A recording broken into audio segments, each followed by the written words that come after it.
Wholesale Sharks is live from the Dispo Shark studio. Today we have an amazing guest. Her name is Tricia Coniglio. Did I say it right? You did. Oh my gosh, yes. I'm so happy. But she is an incredible individual.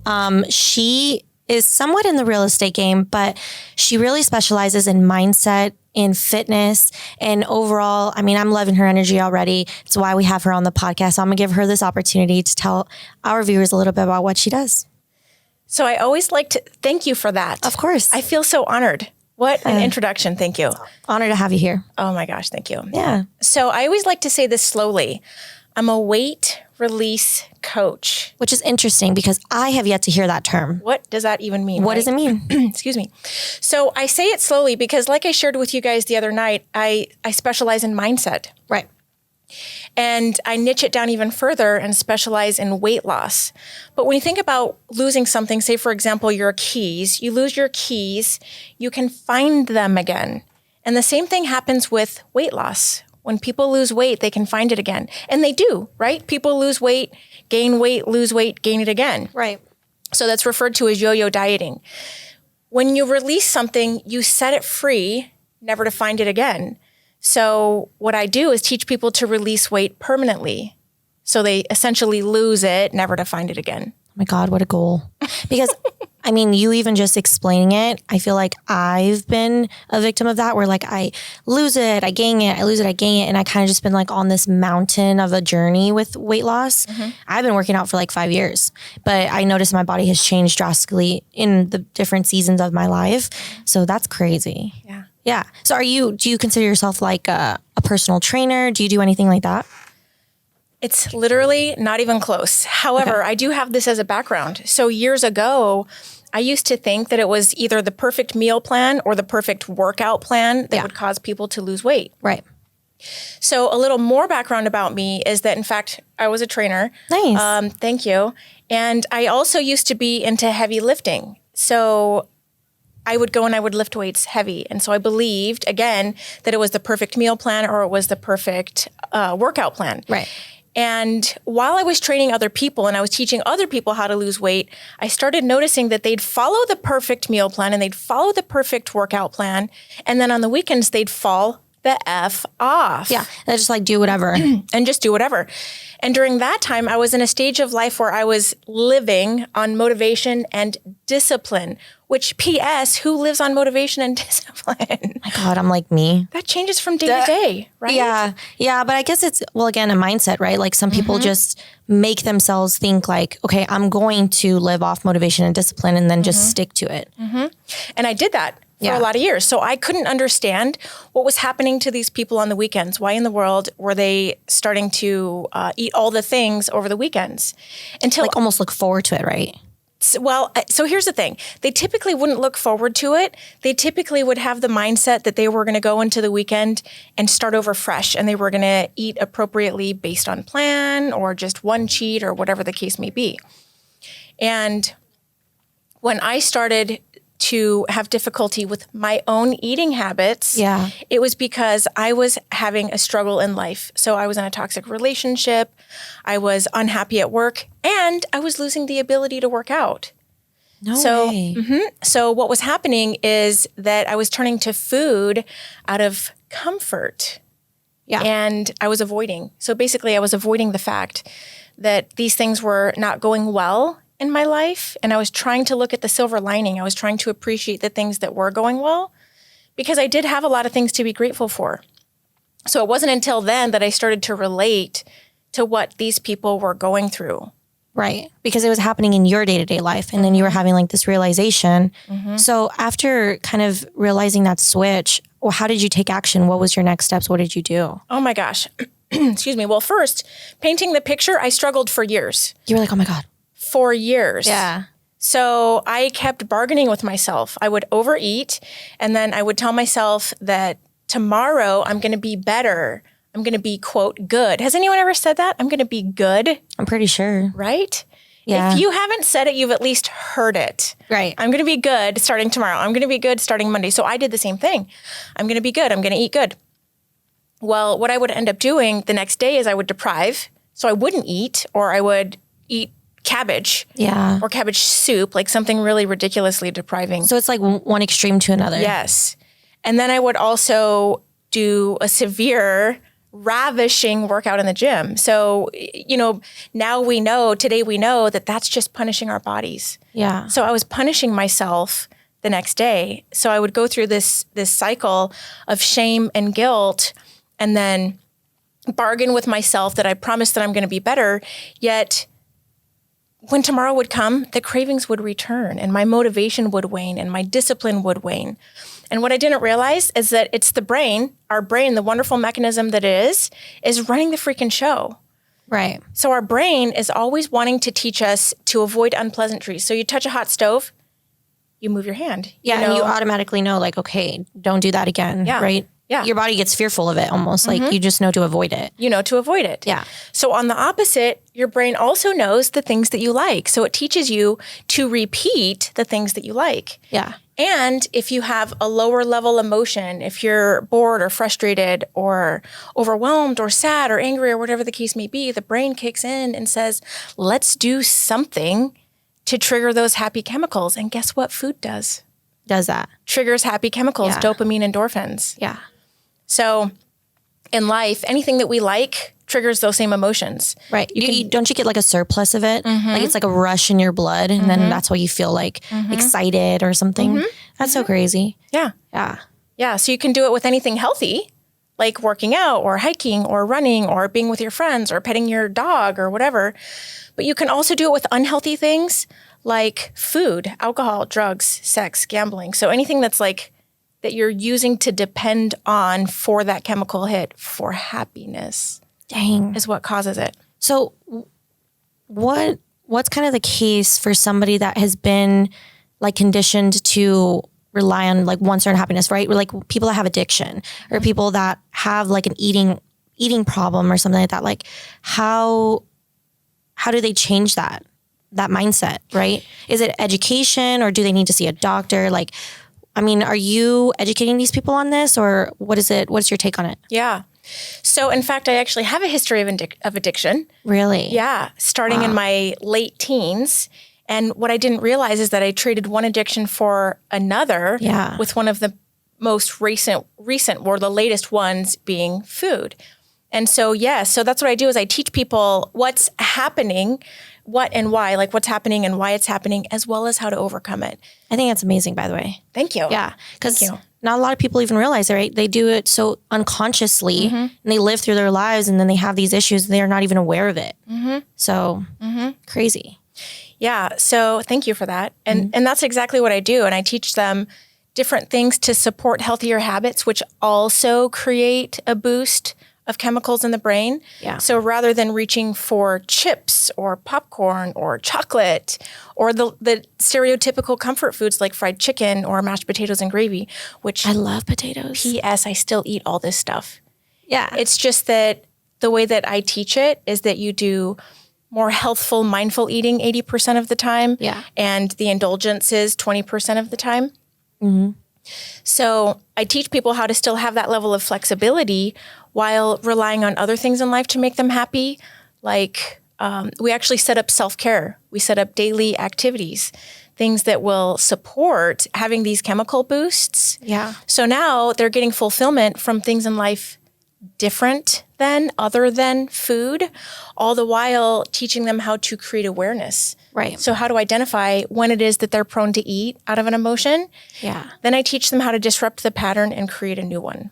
I think that's incredible. Like, I feel like the typical like fitness influencer or even just like your basic fitness trainer at the gym should have like this knowledge or like foundation because it really does impact like the average person. I think everybody does these things unconsciously, right? And don't even know. And then you talk about it and you're like, oh my God, I do that, which is insane. Yeah. It's interesting that you said that because for a long time, I didn't want to talk about stress eating or emotional eating because I was afraid of the pushback because I get pushback. Yeah. Yeah. And people like almost get like offended by it. They get offended. They get Pissed. Pissed. They get mad as hell. They get pissed. Yeah. So I was working on my master's degree. My master's is in health psychology, and the final class is a capstone. That's where you put together all of your research and put it together into like a big, huge research project. Right. And this one lady says to me that that's not true. Some people, it is hereditary. And I'm like, well, in fact, it is true because that's what everything is that I've done the research on. Oh, you're like, I've spent the last 5 years of my life reading books on this. Yeah. In fact, it is true. And yes, genetics does play a role in whether we have a fast metabolism or a slow metabolism, but we get the opportunity to change our lifestyle. Right. So have you ever known someone who was skinny and wanted to gain weight but struggled with gaining weight? Yeah. They have to work harder to gain weight. Yeah. And on the flip side of that, a person who's heavier, and I actually have a propensity to be heavier. So for me, my genetics is a slower metabolism, which means I adjusted my lifestyle by way of eating and by way of physical activity in order to avoid gaining weight. Yeah. Except I did it all for vanity. Wow. So, Tricia, what is your opinion? And do you think that there is like hand in hand of people that have these issues? I don't want to say issues, but the struggles, right? Mm-hmm. With people that are owned businesses and not specifically like real estate, but just people that you've met that are entrepreneurs, right? And they're running these businesses and they're always on the go. Do you find that you see in them that they have these struggles? Yes. So I want to talk about that because, Yeah. you know, here at Dispo Sharks, we're entrepreneurs. We have a different lifestyle than most, right? We're always on the go. We're working 24/7, almost what society would say like in an unhealthy way. Like people that you've met, because we met at a networking event, would you think that the majority of them struggle with this type of thing? So here's the thing. Each of us kind of have what I like to say our vice, kind of like our go-to. In life, we avoid.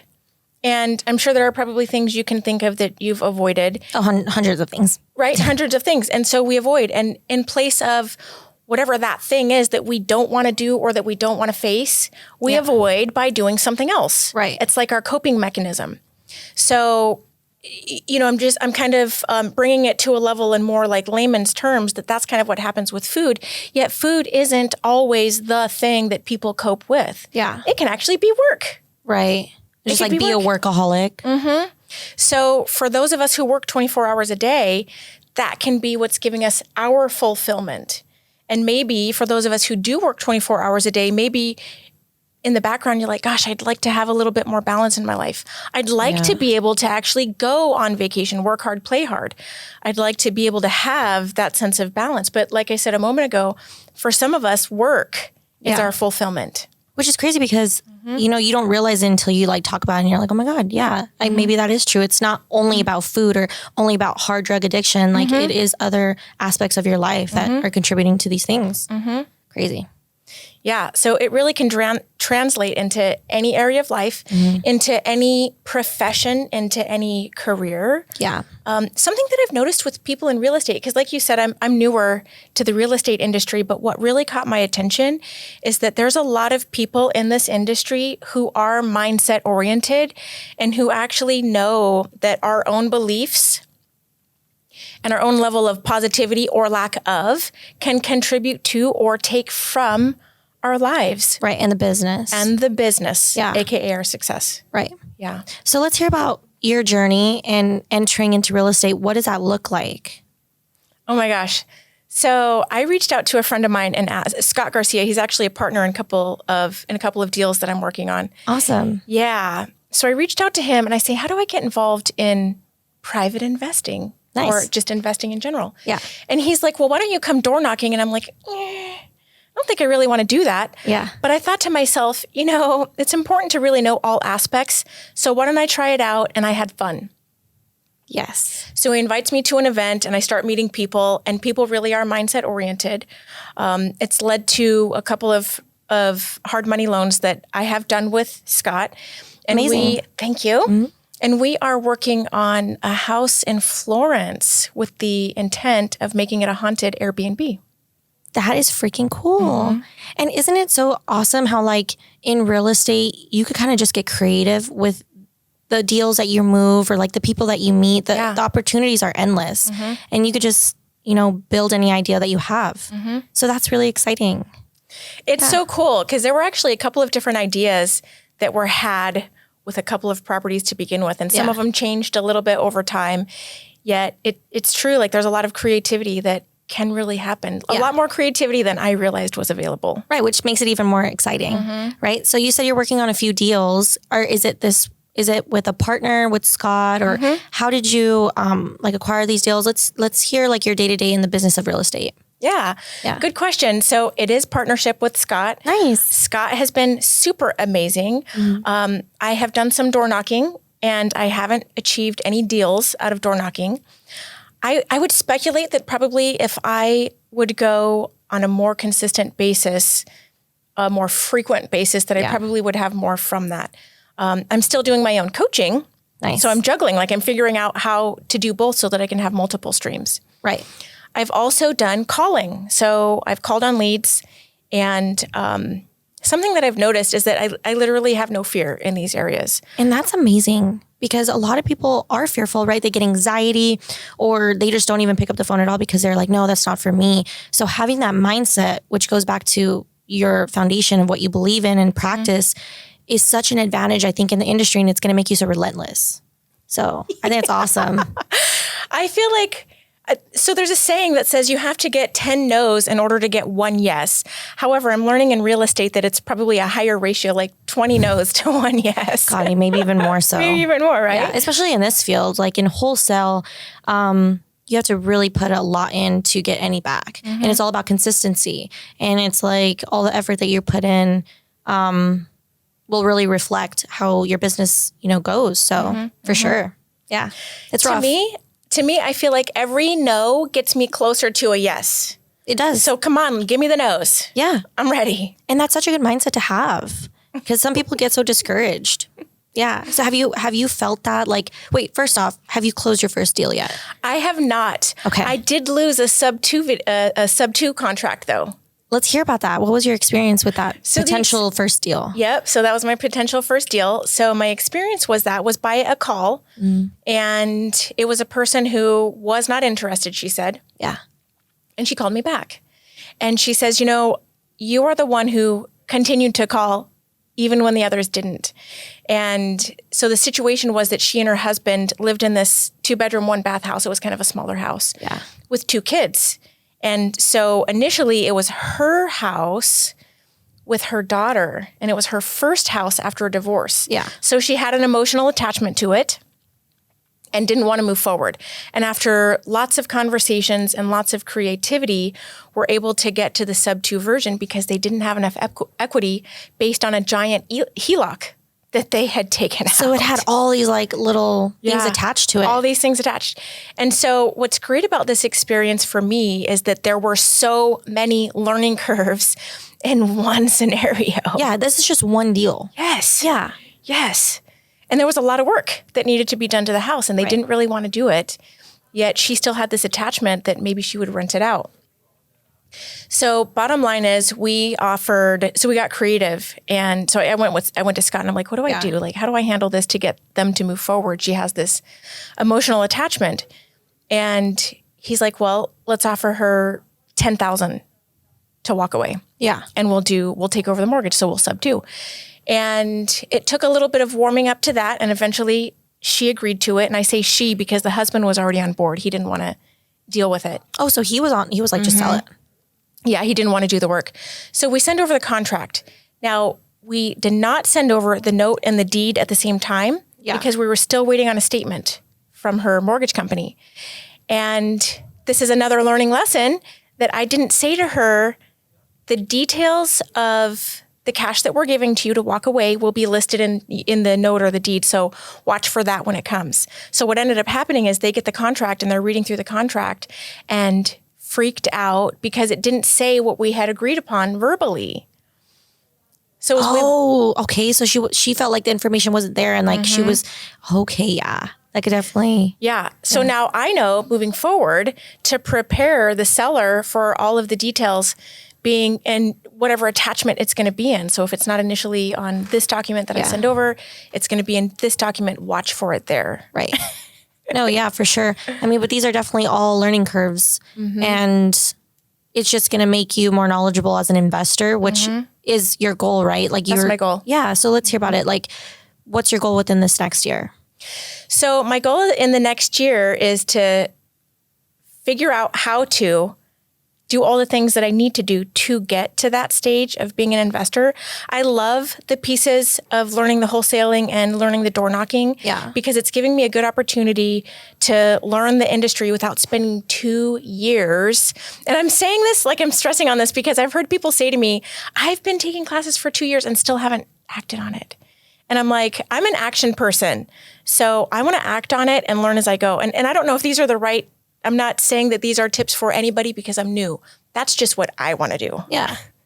Well, I think it just goes back to mindset, right? Being all action, being motivated and figuring out what your strengths are to really pursue these dreams that you have. So I think it's incredible. I think you're going to go far, especially, you know, continuing going to these meets, meeting these people, having these connections in this business. I think relationships are so important and it'll get you so far.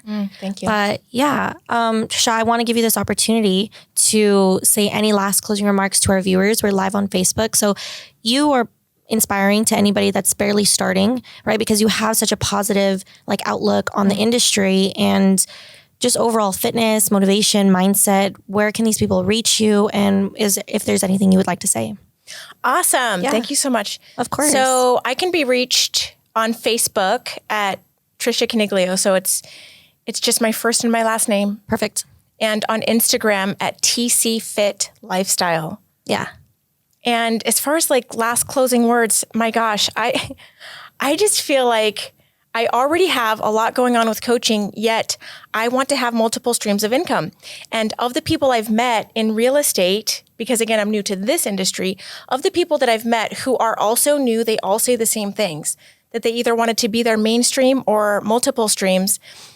And I hear a combination of people either not doing all the things that are necessary to really get the ball rolling and have that action in place versus the ones who are doing. So what I would say is definitely continue doing. I am new and I'm still juggling both. Right. And figuring out like your balance and everything like that. Yeah. Figuring out the balance, figuring out what works and where my strengths are, like you said. Yeah. I think you said it perfectly though. Like just continue and work for it. Like continue to get out there and be consistent. Right. So that's awesome. Yeah. Well, it was a pleasure having you on. Again, you guys can reach her on Facebook and Instagram. She, like you said, is incredible with mindset and stuff. So people that are struggling with that, I'm sure they could reach out to you. Oh my gosh, for sure. I love it. Yeah, please do reach out to her. It's amazing because she has so much positive things to say and in combination with business as well. So I think that could really excel anybody. But thank you guys again for joining us on an episode in the Wholesale Sharks the Wholesale Sharks in the podcast, in the Dispo Sharks studio. But catch us on the next one. Thank you guys.